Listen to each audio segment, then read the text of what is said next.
के गरौँ कसो गरौँ भनेर सोचिरहेको थिएँ। एक्कासी आमाको आवाज कानमा पर्यो। के झुक्राएर बसिरह होला टिका लाउने बेला भइसक्यो त्यहाँ हिँडभित्र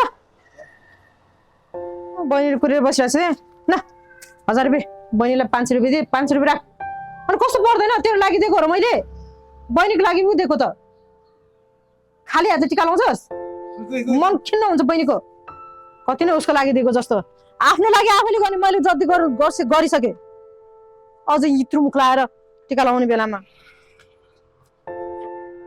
बहिनीको बच्चाहरू एकैछिनमा मेरो मोबाइलमा फोन आयो। म्यान पावरले गरेको रहेछ।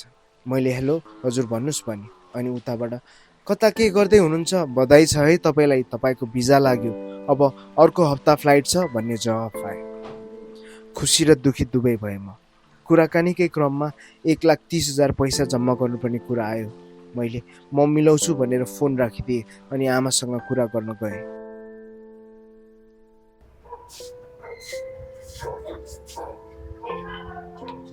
आमा एउटा कुरा गर्नु थियो। के कुरा पैसाको कुरा त होइन नि पैसाकै कुरा हो क्या, तर खर्च गर्नलाई होइन कमाउनलाई हो। ओहो के काम गर्नलाई पैसाले पैसा कमाउनु त्यो दुबईको लागि भनेर प्याकेजिङ भिसाको लागि इन्टरभ्यू दिएको थिएँ।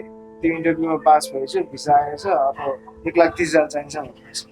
अनि के कुरा गर्छु यो सरसलाई गरिनस् त सोध खोजे नगरिकन जाँदाखेरि मान्छेले फसोला अनि आउँछ फसाउँदैन के, त्यही माथला गरे अर्जुन दाइ हुनुहुन्न, उहाँकै म्यान पावरबाट गरेको हो।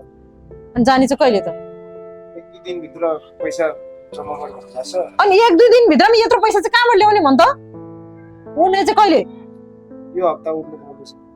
अनि हेर त यति चाँडै के हुन्छ उड्नु पर्दैन उड्नलाई त पैसा पनि हुनु पर्यो नि त यति छिटै बल्ल बल्ल भिसा लगाए चाहिँ त्यति गर्दिन न, मैले के खर्च गर्नलाई हो र कमाएर पठाइहाल्छु नि म। अनि तैँले पठाउँदैन भनेको छ र भनेको साँच्चै नै जाने होस् अनि पैसा चाहिँ कहाँ खोज्ने भन् त यत्रो पैसा तँलाई कसले दिन्छ काम गर्ने ठाउँमा सबैलाई भन्नु न त्यो। ओहो आइडिया त लगाएको होस् तैँले एकचोटि कुरा गरी हेर्छु अब दिन्छ कि दिँदैन दिए भने जालास् के नि त्यत्रो पैसा छ यतिकै मान्छेले पत्याउँछ भनेको जाने त जाने नि अब यहाँ बसेर नि के गर्नु त पैसै चाहिने रहेछ खेलेर मात्र पनि भएन अब तिहार सकिन दे म साउसित कुरा गरौँ न भनेपछि बहिनीको हातको टिका लाउने यो वर्ष अन्तिम भयो होइन तेरो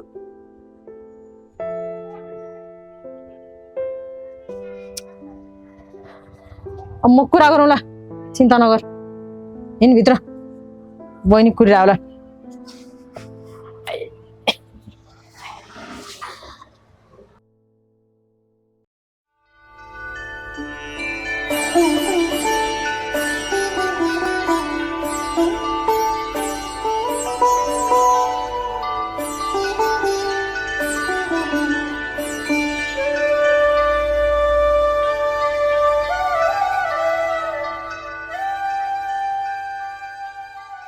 आमाले काम गर्ने ठाउँको साउलाई ऋण माग्नु भएछ।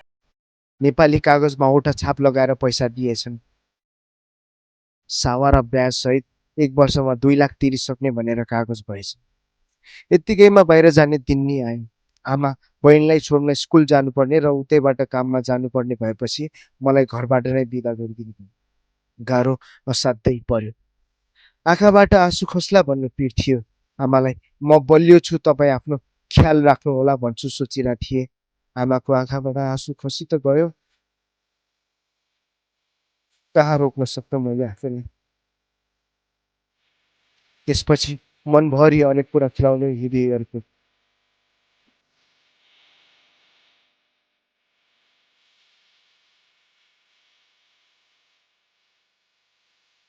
बोलाइएको समयभन्दा 1 घन्टा अघि आइपुगेछु। अब के यताउता जानु, यो प्रतीक्षालयमै बस्छु भनेर त्यहीँ बसे। कस्तो हुने होला विदेशको संसार, हावापानी, मानिस भनेर सोचिरहेको थिएँ। अगाडिबाट एउटा भाइले आवाज दियो, जीवन दाइ तपाईँ यता भनेर। यसो हेरेको पुकार भाइ रहेछ। यतै मात्र भन्यो। अनि उसले कसलाई लिन आउनुभयो भनेर सोध्यो। अनि मैले म आफै जानु लाग्यो दुबई भनेर जवाफ दिएँ। पुकारबाई छक्क परेको उसको अनुहारबाट थाहा हुन्थ्यो। अनि उसले फेरि किन जानु लाग्नु भएको? तपाईँ जस्तो खेलाडीले देश छोड्न लाग्नुभयो, अब हामी चाहिँ के बस्नु? म नि जानु पर्ला भन्ने कुरा गरेँ। मैले उसलाई सबैको एउटै समस्या हुँदैन, मैले मेरो सपनाहरूको लागि केही समय खर्च गरेँ, अब केही समय आमाको सपनाहरूको लागि खर्च गर्नेछु, अनि आएपछि फेरि सपनाहरू त छँदैछ। अनि कोही आफन्त आउनु भएन छ त भन्दा मनमा चसक्क भयो। गरिबको कोही आफन्त हुँदैनन् भन्न मन थियो भन्नु। यतिकैमा मेरो समय पनि भयो अनि म लागेँ एयरपोर्टको भित्रतर्फ। म जस्तै कति खेलाडी, कति भविष्यको कर्णधार युवाहरू आर्थिक स्तरोन्नति र ठुला अवसरको लागि विदेशिने क्रम जारी छ। आशा गरौँ भविष्यमा यस्तो नहोला। मेरो जस्तै चाडबाडको बेलामा देश छोडेर अरू कसैले जानु नपरोस्। आमाको आँसुलाई हाँसोमा बदल्न सरकारले सहयोग गरोस्।